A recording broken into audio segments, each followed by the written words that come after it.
The Guardians of Childhood,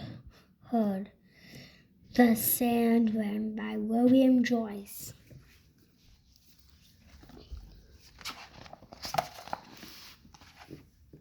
Of course, you know the guardians of childhood. You've known them since before you can remember, and you'll know them till your memories are like twilight. The very first guardian was the man in the moon, and it was he who found the others. The man in the moon watches over the children of the earth. Like a giant nightlight in the sky, he keeps the nightmares away. But when the moon is less than full and bright, who will keep the children safe at night? The man in the moon needed another to help him, so he searched with his telescope until he saw a face that he recognized. He looked once, he looked twice. Could it be? Why, yes! It was the same fellow he'd once sent a wish to many once upon a times ago. Back when the man in the moon was just very small boy, back in a time called the Golden Age. The sleepy little fellow's name was Sanderson Mansnoozy. You know him better as the Sandman, but he began his journey just plain sandy, and this is how he came to be.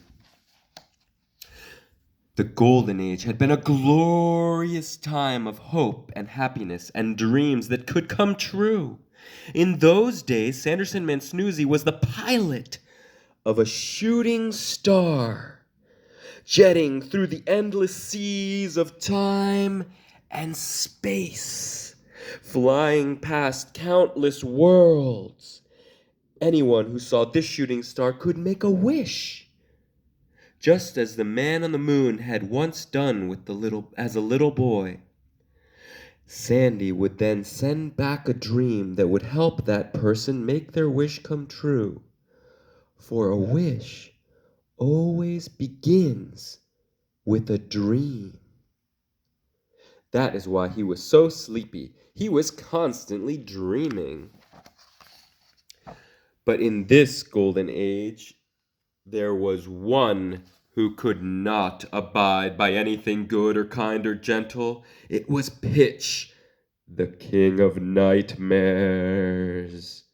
He had sworn to destroy sweet dreams and shooting stars, and one by one he hunted them down, sailing in his nightmare galleon and with his dream pirates. He would harpoon the stars and drag them to their doom, hurling them into moons, planets, or endless darkness of black hole.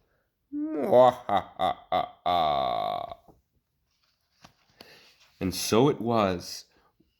Sanderson Mansnoozy and his star.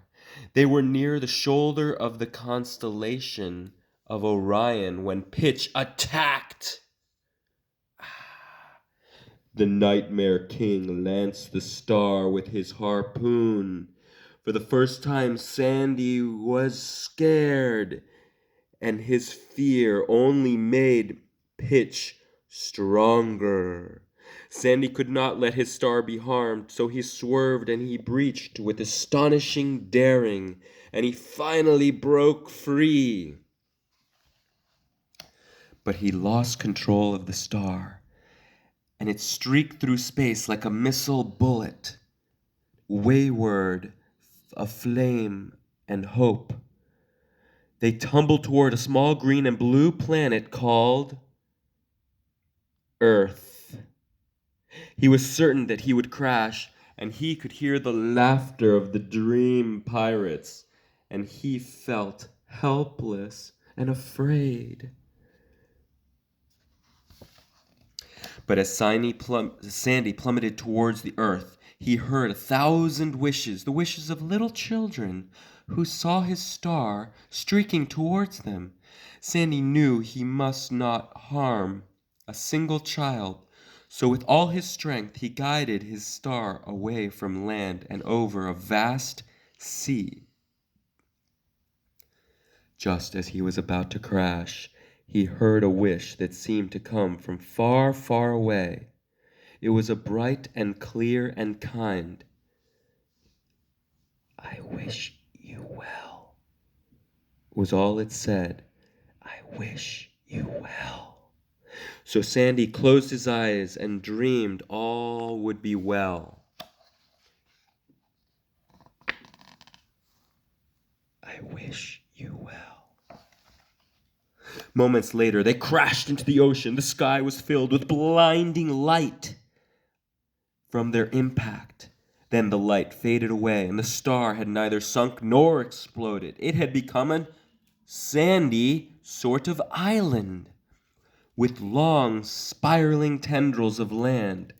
At its center were a number of steep dunes. And at the center of the dunes lay Sandman. Above his head, sand was swirling into shapes that were peaceful and soothing. The faraway wish had been granted. Sandman was well and smiling and fast asleep. From all around came the creatures of the sea. The mermaids were enthralled by Sandy's dream sand, and from that moment they were determined to help this lost little man, a fellow traveler, but from the ocean of the sky. And here's one of the beautiful mermaids. They were going to help him. On and on Sandy slept, and on he dreamed, until every grain of sand on his island contained a dream. Every grain of sand had a dream. 10,000 nights and dreams passed. Pitch had vanished, and so had the golden age. The world had changed, the island had changed, and Sandy had changed, because 10,000 nights had passed. Then one night a moonbeam shined down on him, and he heard the voice from long ago that had wished him well. "I wish that you would help," said the voice. And with that, Sanderson finally woke up. There in the moonbeam, he could see the man in the moon. Who asked, "When the moon's not full and bright, would you keep the children safe at night?" Sandy nodded yes, for if a wish was made to him, he felt bound to answer it. He walked across the island that had been his star. He thought, and he wondered and wondered, how could he help the children of the earth? The sea turtles came to him. Some had belonged to the children and knew of their fear of the dark. The seashells had more to tell. Countless children had held them to their ears to hear the call of the sea. So the shells had learned their secrets and sorrows and joys.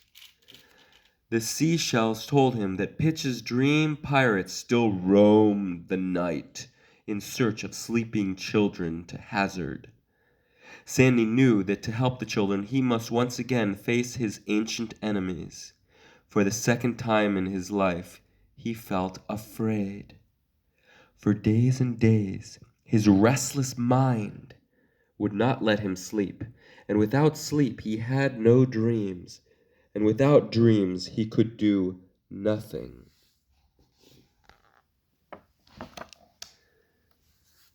But the mermaids knew a way to help their friend. They came from the sea with a sweet lullaby. "Dream sweet dreams in the sand you hold. They banish all the darkling fears and fill the night with gold." And so he dreamed. He dreamed of how he would help the children of the earth.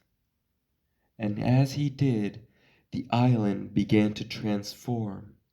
A wondrous castle grew all around him, and from the castle a great cloud of sand carried him to the sky. And on this cloud he journeyed to every land and to every child who was sleeping. He sent a lovely dream with his dream sand. And from every dark corner of the world the children slept unafraid, for all of the nightmares were chased away. Chased away by the dream sand, chased up to Sandy's cloud. As they came, he grabbed each nightmare and he said, "You are not real. You are not true. You are nothing." And as Sandy's fear vanished, so did the nightmares. One by one, they turned into harmless gold dream sand. And for the first time in all of history of sleep on Earth, there was not a single nightmare to be had.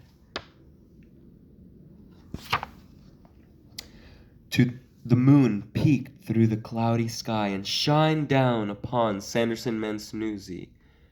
"They've granted my wish," the man said to him. "Now I shall grant you a name worthy of your talents." Sandy bowed as the moon declared, "From this moment on you shall be known as His Nocturnal Magnificence, Sanderson Mansnoozy, Sandman the First, Lord High Protector of Sleep and Dreams." Now the man in the moon had his first helper, and from that night on the Sandman made his rounds to the sky cloudy or bright, to send forth his dream sand to all of the children of the earth. Now, most every night is filled with sweet dreams. It's rare for dream sand to miss its proper mark, but if it does, a nightmare might try to sneak into your dream. But you know it's not real. And so when you've had a good night's sleep and a wonderful dream, you might thank your gentle friend, His Nocturnal Magnificence, Sanderson Mansnoozy, Sandman the First, Lord High Protector of Sleep and Dreams. A longish name, to be sure, but worthy of a diligent dreamer who started his journey as just plain Sandy.